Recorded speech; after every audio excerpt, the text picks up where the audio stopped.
To keep her, I told a lie. I said my world was anchored to her, that once she betrayed me, I would be erased by the world and disappear completely. She believed it for 3 years, until her Prince Charming returned to the country. In front of everyone, she wrapped her arm around that man and asked me with open disdain, "Why haven't you disappeared yet?" At that moment, a system voice that had been silent for ages rang out in my head. Detected. World anchor loyalty has dropped to 0. Anchor released. Host, would you like to initiate the final transfer program and return to your original world? Chapter 1. The candlelight dinner for our 3rd wedding anniversary took me an entire afternoon to prepare. Diana's favorite beef Wellington, made with top-grade filet air-freighted from Australia, cooked medium, perfectly pink when sliced, juices flowing freely. On the side were black truffle sauce and French-baked escargots, along with a bottle of her beloved 1982 Lafite. On the table, freshly cut Corolla roses stood in a crystal vase, each bloom vivid and dewy, releasing a rich, cloying fragrance. I untied my apron and glanced at the Patek Philippe on my wrist. The hour hand had already pointed to 8. Diana was an hour late. I sent her a message. "The food's getting cold. Are you still on the way?" The message vanished into the void, no reply. I was already used to it. Ever since Hudson returned to the country half a year ago, Diana's being busy and running late had become routine. I sat quietly across the dining table, watching the untouched candle slowly burn down. Wax dripped and pooled, solidifying into something misshapen and ugly. The heat from the steak dissipated. The surface began to turn dry and tough. At 9:30, the villa's door lock chimed electronically. I stood up. The smile I had prepared didn't even have time to form before it froze on my face. Diana was back, but she wasn't alone. Beside her stood a man, tall and well-built, dressed in a perfectly tailored beige trench coat. His brows and eyes carried a detached arrogance. Hudson, her university classmate, the Prince Charming she had hidden deep in her heart, and the greatest accident in my conquest mission. Diana held onto Hudson's arm, her fingertips even tracing lightly across the back of his hand, an intimacy I had never once been given. She saw me, and the carefully prepared dinner spread across the table. There was no surprise in her eyes, only a flicker of annoyance. "Jordan, why are you still up?" Her tone was flat, as if she were speaking to an irrelevant roommate. Hudson's gaze swept over me once before settling on the table. The corner of his mouth lifted in a playful smirk. "Well, Mr. Lopez, this is quite the spread. Is this a late-night snack you prepared for us?"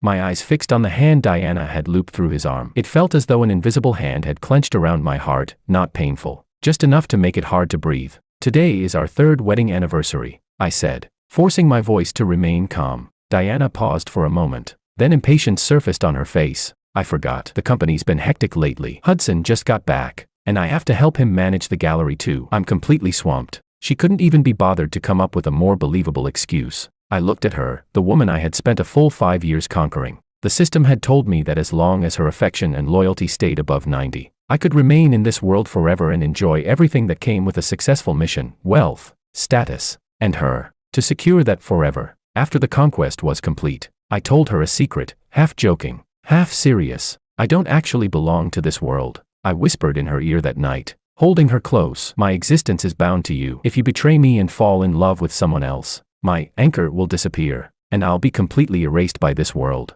Back then, she had curled up in my arms, giggling, her soft body pressed against mine as she spoke in a sweet, gentle voice. "How could I ever bear to let you leave me? We'll be together forever." Forever, it turned out, had a shelf life of only 3 years. "Jordan," Hudson suddenly spoke. He took a step forward, sizing me up with a scrutinizing gaze, his tone laced with contempt and provocation. "I heard Diana say you told her that if she betrayed you, you'd disappear." My breathing stalled. Diana turned her face away, as if embarrassed, but she didn't refute it. Hudson's smile grew even more brazen. "Then why are you still standing here?" He took Diana's hand and raised it between the two of us, as if displaying a trophy. "Look, Diana chose me. Shouldn't you have gone poof by now?" Turned into a puff of smoke and vanished. His friends burst into laughter along with him. Only then did I realize she hadn't come back alone. A group of people stood in the shadows of the porch, now stepping forward, treating this place like an entertaining spectacle. "Hudson, don't say that," Diana said perfunctorily. With no real intention of stopping him, she looked at me, her eyes filled with icy disgust. "Jordan, I've had enough," she finally exploded. "Can you stop using these ridiculous lies to emotionally blackmail me? Disappearing? Anchors? There's no such magical nonsense in this world. Lying just to tie me down, don't you think that's pathetic, shameless? So disgusting," she snapped, as if tearing apart all the pretense of the past 3 years. "You said you'd disappear, but you're the one who wants to cling to me 24 hours a day. Your kind of love makes me suffocate." Every word was like a blade dipped in ice, striking with precision at my most vulnerable places. I looked at her, at the beautiful face now filled with a revulsion I had never seen before. I looked at Hudson beside her, wearing the unmistakable posture of a victor. I looked at the surrounding eyes, eager for drama. I felt no pain in my heart, only a hollow ringing. I looked at her as if she were a faded painting. When the conquest mission was completed, the system had rewarded me with 50 billion in assets, a world-leading game company, and permanent residency in this world. I handed the company over to professional managers and stepped behind the scenes, washing my hands of ambition to cook for her, to be the perfect husband. I bought her this top-floor mansion overlooking the entire city's nightscape, because she said she liked watching the stars. I opened a Michelin 3-star restaurant for her and named it Moonlight Kitchen, because she said she loved the food I made. Everything I did for her, in her eyes, was nothing more than a way to tie her down. A disgusting entanglement. So this was the truth. Love obtained through conquest was nothing but an illusion,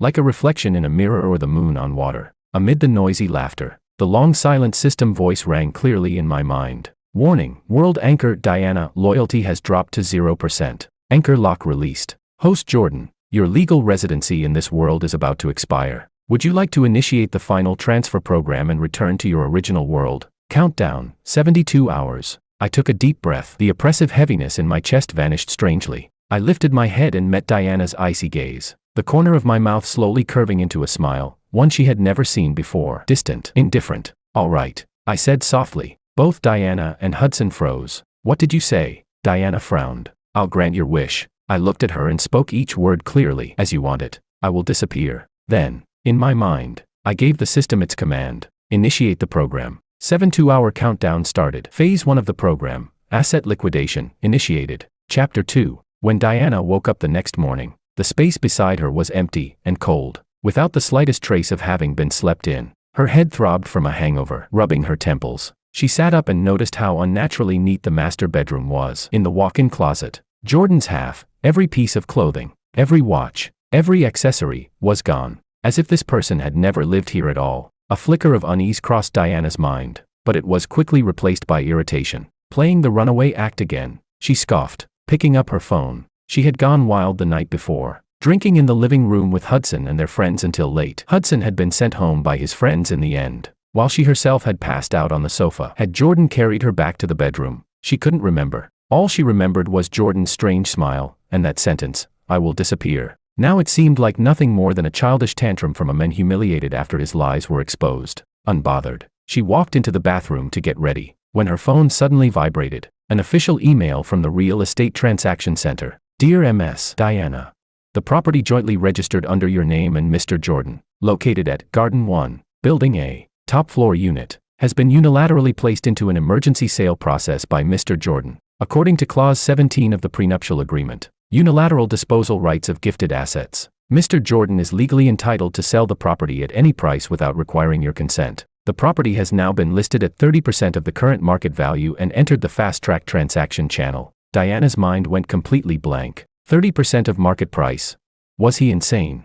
This house had been purchased by Jordan when they got married. It was worth 300 million. Both their names were on the deed. But since Jordan had paid in full, there really was an additional clause in the prenuptial agreement, one she hadn't even bothered to read at the time. She had always thought it was just meaningless paperwork. She immediately dialed Jordan's number. What answered her was a cold, mechanical female voice. The number you have dialed is powered off. She then sent him a message through social media. A red exclamation mark popped up. You have been blocked by this user. A sense of panic she had never felt before spread rapidly from the bottom of her heart, like creeping vines. This wasn't Jordan's style. In the past, no matter how unreasonable she was during their arguments, he would at most go silent for a day. The very next morning, he would always prepare breakfast and smile at her as if nothing had happened. He never turned off his phone, and he never blocked her. Diana didn't even bother washing up. She hurriedly changed clothes and rushed out of the bedroom. The living room had already been cleaned up from last night's mess, though a faint smell of alcohol still lingered in the air. The bouquet of white roses Hudson had given her had been casually tossed into the trash can, the petals already wilting. Restless and agitated, she kicked the trash can and immediately called her lawyer. Lawyer Oscar, Jordan is selling our house. You have to find a way to stop him. There was a brief silence on the other end before the lawyer replied in a heavy tone. Ms. Diana, I'm afraid that will be difficult. This prenuptial agreement carries full legal force. Mr. Lopez's actions are lawful, and at a 30% price, the property will attract a large number of buyers within 24 hours. Once a contract is signed, There will be no turning back. How could this happen? Diana's hand trembled as she gripped the phone. Suddenly, Diana remembered something. She rushed to the safe by the entryway and frantically entered the code. The safe opened, empty. The property deeds, her jewelry, several important documents, all gone. No, one thing was left behind. A small velvet box. With trembling hands, Diana opened it. Inside was the diamond ring Jordan had used to propose to her, Eternal Heart. Pressed beneath the ring was a note, written in Jordan's bold, unrestrained handwriting. A keepsake. That single line felt like a loud slap across her face. This wasn't a fit of anger. It felt more like a farewell, cold, deliberate, and cruelly calm. Just then, her phone rang again. It was her best friend. Her voice filled with shock. Diana, check the news. Moonlight Kitchen has announced permanent closure. Diana's mind buzzed. She immediately opened the financial news. The front page headline, stark and black, was impossible to ignore. Michelin 3-star legend comes to an end. Moonlight Kitchen, founder announces permanent shutdown. All employees receive triple annual salary compensation. Moonlight Kitchen, Jordan's wedding gift to her, because she had said she wanted to eat his cooking whenever she liked. He had built this temple of fine dining just for her. The restaurant didn't accept public reservations. It served only her and her friends. It was the center of her social circle, the ultimate embodiment of her vanity. Countless socialites had fought tooth and nail just to get an invitation from Diana, to dine there once, to take a photo. Now, it was gone. In the news footage, the restaurant's general manager bowed deeply to the camera. This was Mr. Lopez's decision, he said. He stated that the original purpose for opening the restaurant no longer exists. Therefore, there is no reason to continue. The purpose no longer exists. Diana collapsed onto the cold floor. Her phone slipped from her fingers. She suddenly remembered Hudson's contemptuous laughter the night before, and her own words, disgusting. Panic, overwhelming panic, flooded her like a rising tide. Jordan hadn't been joking. He really was, disappearing from her world, little by little. Chapter 3. After the panic came towering rage. Diana was convinced Jordan was using these extreme measures to force her to give in, to make her regret it. Who does he think he is? She screamed into the phone at her best friend. Does he really think I can't live without his house and his restaurant? Her friend tried to calm her down carefully. Diana, don't get angry yet. This time, Jordan seemed serious. Maybe you said things a little too harshly. I was telling the truth. Diana shrieked. How has he treated me these past 3 years? Always monitoring me, interfering in everything. He had to know my schedule, review my friends, calling it concern, when it was really just control. I've had enough. She hung up, took several deep breaths, and forced herself to calm down. She still had Hudson. She pulled out her phone and called him, her voice instantly turning soft and aggrieved. Hudson, Jordan, he's selling the house, and he shut down the restaurant too. Hudson paused on the other end, then comforted her in an easy, relaxed tone. So he sold it. So he closed it. A place reeking of a control freak's presence isn't worth staying in anyway. This is perfect. We can finally start our own new life. But, no buts, baby. Hudson cut her off. Don't you remember? My gallery opens next week. When that happens, you'll be the most dazzling hostess in the room. What glory does some shabby restaurant have compared to being the owner's woman at an art gallery? Hudson's sweet talk worked like a sedative, smoothing much of the chaos in Diana's mind. That's right, she still had Hudson. Hudson was an artist, romantic, free-spirited, not like Jordan, who was wrapped in the dull smoke of everyday life. Can you come over this afternoon? Diana asked, her voice tinged with tears. I'm alone at home. I'm a little scared. Of course, I'll be there right away. After hanging up, Diana felt much better. She even began to think that Jordan's departure might be a good thing. She could finally escape that suffocating love and start a brand new life with Hudson. She changed into a white dress Hudson liked, put on flawless makeup, and sat in the living room waiting for him. But the people who arrived were not Hudson. They were a group of movers in uniform. The foreman at the front held up an electronic contract. Excuse me, are you Ms. Diana? We're from One Day Clear Moving Company. We've been commissioned by Mr. Jordan to clear out all personal property from this apartment. Diana jumped to her feet. What are you doing? This is my home. The foreman expressionlessly presented the authorization letter and Jordan's electronically signed approval. Mr. Lopez has already auctioned off all furniture, artworks, and stored wine in this property, excluding your personal clothing, at 10% of their value through online channels. Our job is to clear everything out by 5 p.m. today and hand the apartment over to the new owner. 10%. Diana's voice trembled. The genuine leather sofa she had custom ordered from Italy, the antique painting on the wall worth tens of millions, the rare vintage wines in the cellar that Jordan had scoured the world to collect for her, all of it, sold off like trash, at 1/10 of its value. Get out, all of you, get out. Diana shrieked hysterically, lunging forward to shove the workers, A man in a suit standing beside the foreman stepped forward and handed her a business card. "Ma'am, I am Mr. Lopez's legal representative. If you obstruct the execution of this contract, we will file a lawsuit against you for interfering with property transfer. In addition, this is a court injunction. Before the property handover is completed, you are prohibited from damaging any items inside the residence in any way." Diana stared at the cold, impersonal injunction. The strength drained from her body in an instant. All she could do was watch helplessly as the workers, like a swarm of locusts, emptied the home she had lived in for 3 years, bit by bit. The sofa, the coffee table, the rugs, the television, the paintings on the walls, everything that bore Jordan's imprint, every trace of their shared life, was roughly packed up and carried away. In the end, even the large bed they had slept on for 3 years was dismantled and hauled out. At 4 in the afternoon, when the last worker left, the 300 square meter luxury residence stood completely empty. Only the massive floor-to-ceiling windows remained,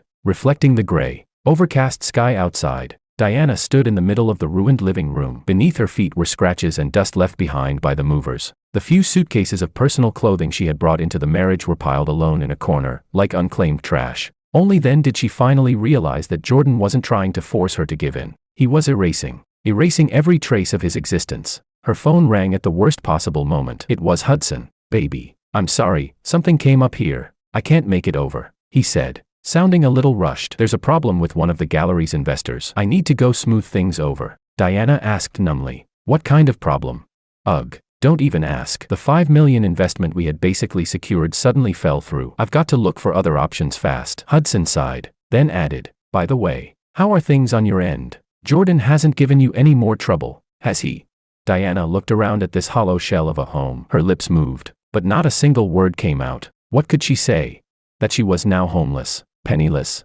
Most of her credit cards were Jordan's secondary cards. Now that the primary account had been cancelled, her cards were nothing more than useless pieces of plastic. I'm fine," she heard herself say, her voice dry and lifeless. "That's good. Then, stay put for now. Once I settle the investment issue, I'll take you to the best hotel and buy you the prettiest bags to make it up to you." Hudson's tone slipped back into its familiar, frivolous sweetness. After hanging up, Diana slowly crouched down, wrapping her arms around her knees. In the vast, empty room, there was only the sound of her own breathing and the howling wind outside the windows. A loneliness, as if she had been abandoned by the entire world, swallowed her whole. Chapter 4. System notification. Asset liquidation complete. All personal assets of the host have been converted into system points. Program Phase 2, Social Relationship Severance, initiated. I sat in a standard budget hotel room, watching the steady flow of traffic outside the window. On my phone were messages from my lawyer. "Mr. Lopez, the property transfer has been completed successfully. As per your instructions,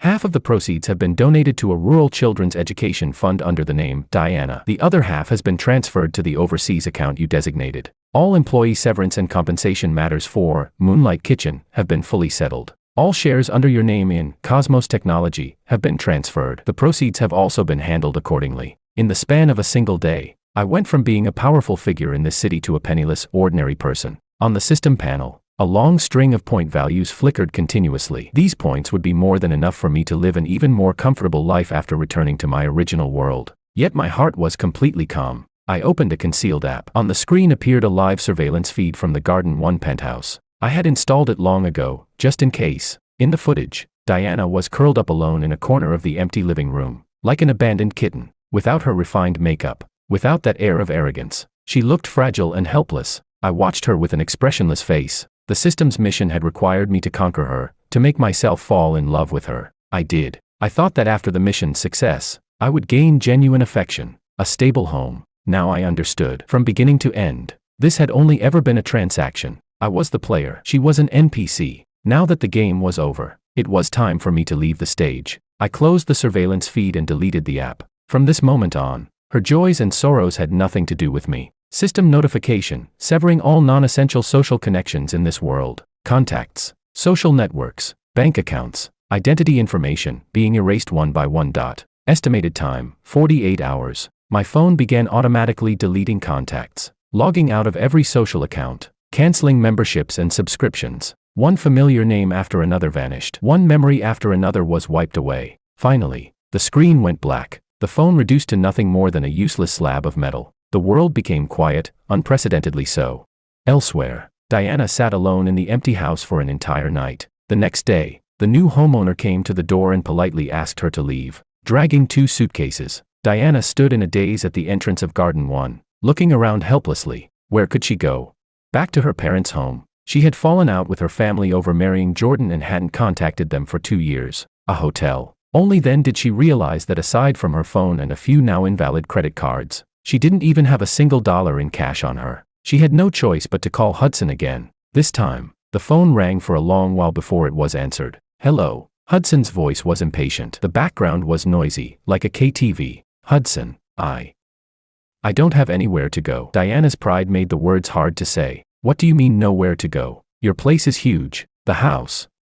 Jordan sold it. I've been kicked out. Silence fell on the other end. After a long while, Hudson finally spoke. Then just find a hotel to stay in. What's the big deal? I don't have any money, Diana said, her voice barely louder than a whisper. No money? Hudson's tone shot up instantly. How is that possible? Jordan's loaded. Didn't you get tens of billions in a divorce settlement? We're not divorced, and all my cards have been frozen. Another long silence. Diana could hear a woman on the other end calling out coquettishly. Young Master Hudson, come drink with us. Her heart sank, inch by inch. Well then, Hudson finally said, his tone now tinged with condescension. I'll have my assistant send you $50,000. Use it to get settled somewhere first. I'm really busy right now. The investment situation isn't going well, and I have to entertain these investors properly. Try to figure things out on your own for now. Okay.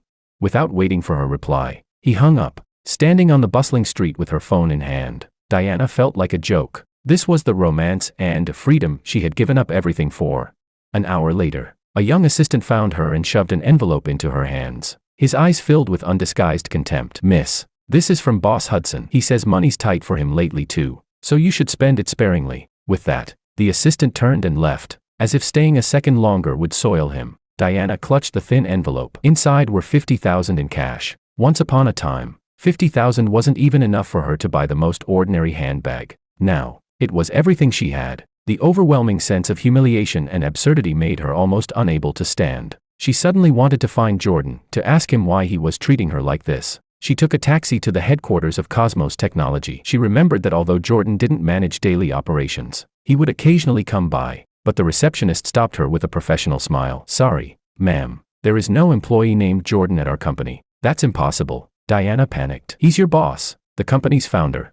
Ma'am, the founder of our company is Mr. Cruz, and the chairman is Mr. Gonzalez. There has never been a Mr. Lopez listed among our executives. The receptionist's smile remained flawless, but a hint of wariness appeared in her eyes. Diana refused to believe it. She rushed to the wall displaying the founders' profiles in the lobby. The photo that had once shown Jordan at the height of his confidence was gone. In its place was the face of a middle-aged man she had never seen before. The name beneath it had also changed, to Mason. How could this be? As if driven mad, she began searching online for Jordan and Cosmos Technology. Every piece of news, every report, every interview that had once identified Jordan as the founder of Cosmos Technology had vanished. All that remained was that man named Mason. As though every trace of Jordan's existence within this business empire had been wiped away by an invisible hand, erased out of thin air. Chapter 5. Diana refused to accept it. She went to every restaurant they had ever dined at, every mall they had strolled through, every cinema they had sat in together. She tried to extract even the faintest trace of Jordan's existence from the mouths of clerks and managers, but the results chilled her to the bone. Mr. Lopez, sorry, we have no purchase records for that guest. I don't remember anyone like that at all. Miss, are you sure you're not mistaken? Haven't you always come with Hudson? Everyone had forgotten Jordan, as if this person existed only in her memory. No, even her memory was starting to blur. She desperately tried to recall the details of being with Jordan, but many scenes felt as though they were covered in fog, impossible to see clearly. She remembered his back as he cooked for her. She remembered the tenderness in his eyes when he looked at her. She remembered the warmth of his chest when he pulled her into his arms. But his face, his voice, were fading rapidly. This terrified her far more than a simple breakup. Wasn't this exactly what Jordan had meant by disappearing?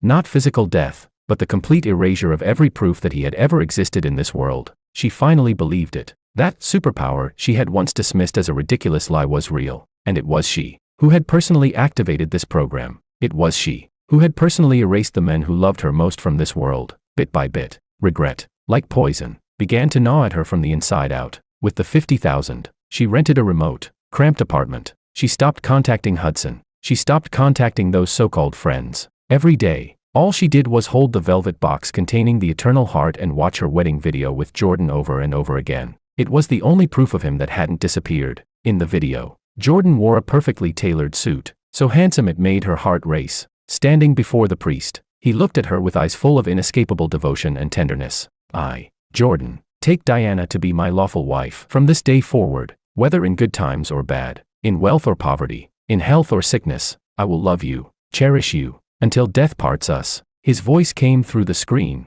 every word firm and resolute. Diana's heart was struck hard. "Until death parts us," she murmured, tears instantly blurring her vision. In the video, she wore a pure white wedding dress, smiling with happiness, leaning against Jordan like a princess cherished by the entire world. And now, she sat alone in this rental room of less than 10 square meters. Mold mottled the walls. The air was thick with dampness and the cheap smell of instant noodles. Death hadn't separated them. She had done it herself, personally severed that vow. She turned off the video and clutched the velvet box tightly, as if it were the only piece of driftwood keeping her afloat in this cold world. She opened it. Under the dim light, the eternal heart still shone with brilliant radiance. Trembling, she slid the ring onto her ring finger. The icy touch made her shudder. No, she couldn't give up like this. Jordan had said that disappearing meant erasing all traces. As long as he hadn't completely vanished, there had to be a way. She had to find him. She had to apologize to him in person, beg for his forgiveness, and beg him to stop this terrifying program. Chapter 6.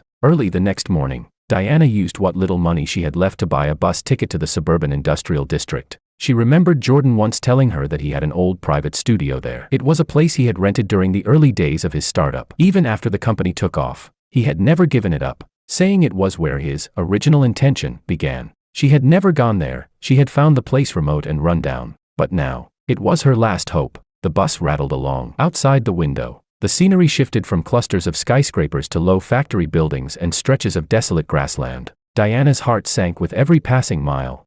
At the same time, inside the city's most exclusive private club, Hudson stood holding a wine glass, his face plastered with a smile as he addressed a pot-bellied middle-aged man. "Boss Mao, my gallery concept is absolutely top tier in this country. As long as your funding comes through, I guarantee that within 6 months, it'll become the city's next art landmark."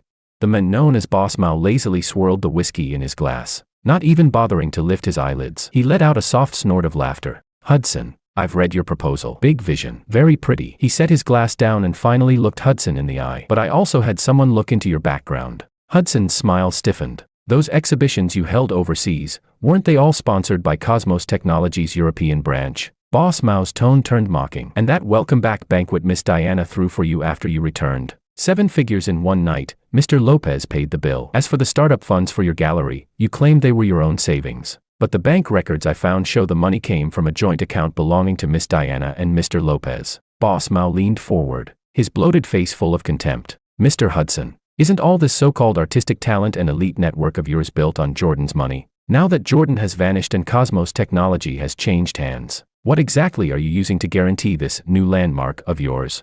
He picked up his coat and stood, looking down at Hudson's ashen face. "Let's be blunt. You're nothing more than a kept man living off a woman's connections. Back then, Mr. Lopez was willing to spend money to keep you around to amuse his wife. I don't have that kind of money, or patience." With that, he turned and left without a backward glance. The rich kids who had been crowding around Hudson just moments earlier now scattered like the plague, their eyes full of mockery and disdain. So he was just a gold digger. Thought he was some overseas art prodigy. What a joke. Hudson stood frozen in place, the wine glass trembling in his hand. His pride, his so-called talent and self-respect, was stripped bare in that instant, smashed onto the ground, and crushed underfoot. He suddenly hurled the glass to the floor, eyes bloodshot. He pulled out his phone and dialed Diana. He needed someone to blame, to pour all his resentment and failure onto. If it weren't for her uselessness, for her inability to hold on to Jordan, how could he have fallen this far?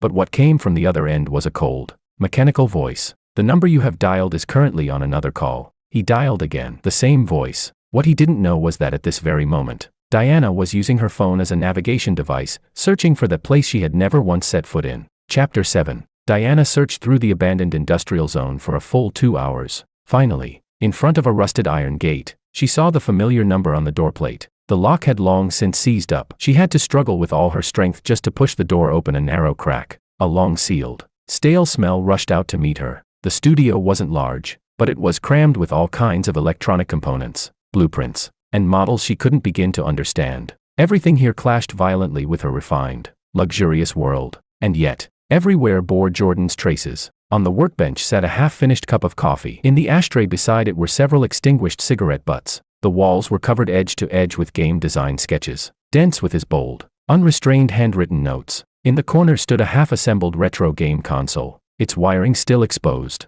Diana stepped inside carefully, as if afraid of disturbing time itself. She ran her fingers over the cold surface of the workbench, imagining Jordan sitting here countless nights, staying up until dawn for the sake of his dreams. She had never known any of this. She only knew that he was rich, never how that money came to be. She enjoyed the wealth and comfort he brought her, yet despised the everyday grit about him, thinking he was inferior to Hudson, less romantic, less refined. How ridiculous, how pitiful. Inside a drawer of the workbench, she found a black, hard-covered notebook. She opened it, and her pupils shrank sharply. It wasn't a diary. It looked more like an experimental report. Mission target, Diana. Mission type, emotional conquest. Mission duration, 5 years. Mission reward, permanent world residency. 50 billion in system assets. Below it were dense, meticulous records. Year 1, target affection 30. Weakness, vanity. Enjoys being the center of attention. Strategy, create grand, romantic pursuit scenarios. Year 2, target affection 60. Weakness, lack of security. Craves exclusive devotion. Strategy, isolate from unhealthy social circles.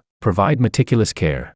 Year 5, target affection 95. Loyalty 92. Mission complete. Initiating long-term residency protocol. Diana turned the pages one by one, her entire body growing cold, as if she had fallen into an icy abyss. So everything between them, their meeting, their love, their marriage, had all been a carefully designed program. Every flutter of her heart, every moment she was moved, had been calculated. She had never been his lover. She was merely a mission target, an NPC. The overwhelming absurdity and fury of being deceived made her want to tear the notebook apart, but she didn't. She flipped to the very last page. The date was from just a few days ago. World anchor Diana, loyalty reduced to 0. Long-term residency protocol invalid. Initiating final transfer program. Countdown, 72 hours. The handwriting was calm, objective, completely devoid of emotion. Diana's heart died completely. So even her final regret was nothing but self-indulgence. He had never loved her. His departure was merely an automatic procedure after mission failure. She laughed,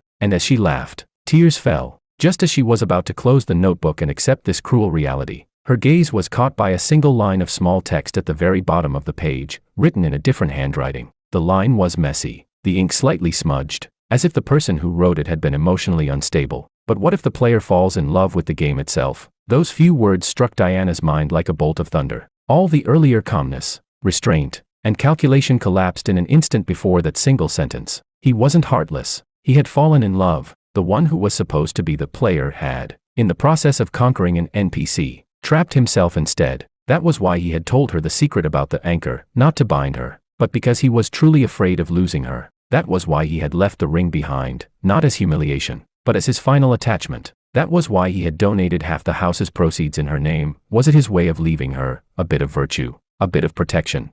Diana could no longer hold it in. She collapsed over the workbench and broke down in sobs. More painful than being deceived was realizing that the other person had given his heart, and that she herself had crushed it underfoot. Chapter 8. System notification, social relationship severance complete. Final stage in progress, erasure of existence traces. Final transfer countdown, 00:10:00. I sat on the hotel bed, watching the last sliver of sunset sink beneath the horizon. 72 hours, almost up. The world I had lived in for 8 years was about to have nothing more to do with me. I felt no attachment, no reluctance, maybe just a little. That little bit belonged to a woman named Diana. The system said it was a program bug, data redundancy, but I knew better. It was my own choice. I chose to fall in love with her, and after her betrayal, I chose to end everything with my own hands. There was nothing to regret. Countdown, 00:01:00. I stood up and walked to the window. The city's neon lights flickered on, like multicolored rivers flowing through the night. I had once wanted to see all this splendor with her. Now, it was just me, making a final farewell. Countdown, 00:00:10, 9, 8, 7. At that moment, the backup phone in my pocket, one that should have long since run out of battery and shut down, suddenly began vibrating violently. I took it out. On the screen was neither a call nor a message. It was a forcibly popped-up window. Inside it was the surveillance feed from that long-abandoned studio. Diana was slumped over the desk, crying until she was nearly torn apart. In her hands, she clutched my black notebook tightly. She had found the place. She had seen that sentence. My heart, the heart I thought had already gone still like dead water, suddenly thudded hard, without warning. 3. I saw her lift her head. Her tear-streaked face was filled with endless despair and regret. She opened her mouth and silently called my name. 2. 1. Transfer program initiated. A burst of white light exploded before my eyes. Diana cried until she was on the verge of fainting. Suddenly, the phone she was using as a light flickered. All images vanished, replaced by a blood-red countdown. 0000:05. She froze. 0000:04. She understood instantly what it was. 0000:03. No, she screamed, her voice torn apart by despair. 0000:02. She jerked her head up, frantically scanning her surroundings, screaming hoarsely. Jordan, come out. I was wrong. I really was wrong. 00:01. At the instant the countdown hit 0, the air in the center of the studio suddenly rippled like water. A faint, nearly transparent human figure slowly emerged. It was Jordan. He wore a simple white shirt and black trousers, tall and composed, his expression calm. He stood there, his gaze passing straight through her, fixed on some void behind her. He couldn't see her. Jordan. Diana scrambled forward, trying to grab his hand. Her fingers passed through his body without resistance. He was like a phantom with no physical form. He no longer belonged to this world. A soft gate of light slowly opened behind him. He turned around. Without the slightest hesitation, he lifted his foot, ready to step into the light. Don't go. Diana fell to her knees, crying in utter despair. Please, don't leave me alone. That figure about to step into the light seemed to pause, ever so slightly, just a tenth of a second. Then, without looking back, he walked into the light. The gate closed. The figure vanished. The studio returned to deathly silence. Only Diana remained, alone amid the dust-filled room. The phone in her hand went completely dark. Jordan, and the very last trace of his existence in electronic form, had vanished entirely. Epilogue. 1 year later, in an ordinary neighborhood restaurant, a woman in a server's uniform was efficiently clearing tables. She had cut her hair short, wore no makeup, and her face carried a calmness tempered by life itself. It was Diana. After Jordan left, Hudson's debts came looking for her. She sold the ring, sold every piece of jewelry that could be turned into cash, and only then barely managed to pay everything off. She didn't return to her parents' home. She didn't contact any of her former friends. She took the most ordinary job, rented the cheapest room, and lived like an ordinary person. That day, after clearing the last table, she noticed a 100 yuan bill pressed beneath a plate as a tip. She smiled faintly and reached to put it away. Then she saw there was also a napkin underneath the bill. On it, drawn with a ballpoint pen, was a very simple, almost clumsy, smiley face. Diana froze. That smiley face, she remembered, long ago, when she had been sick. Jordan had coaxed her into taking medicine and had drawn exactly this kind of smiley face on a sticky note. Her heart clenched violently. She looked up, rushed to the door, and stared out at the busy street. Night stretched endlessly. There was no trace of that customer anywhere. Was it a coincidence? Or was it? She returned to the table and picked up the napkin carefully, as if holding an irreplaceable treasure. She stared at that smiley face for a very, very long time. Then she lowered her head. A single scorching tear fell onto the smiley face, spreading instantly. She knew that she would spend the rest of her life paying for the love she had destroyed with her own hands. Bonus scene. In a pure white space, with no sky and no ground, Jordan stood before an enormous holographic screen. On the screen was a frozen image of Diana, tears streaming down her face. A cold, emotionless electronic female voice sounded. Earth No. 73B World Experience mission has concluded. Overall mission evaluation, S+. Comment, player Jordan successfully completed the conquest and, after Anchor betrayal, activated the decisive departure protocol, meeting the highest standard of satisfying cruelty. Warning, non-essential emotional linkage, love, detected. This data bug has been recorded. Jordan stared expressionlessly at the screen, lifted a floating glass of blue liquid beside him, and took a sip. That smiley face on the napkin. He asked calmly, "Was that your doing?" System, according to emotional model projections, this action can raise the target's regret value to its peak and permanently lock it in, contributing to a higher final mission score. Is that so? Jordan's tone revealed no emotion. System, player Jordan, would you like to initiate the memory formatting procedure to erase the emotional data bug generated during this mission?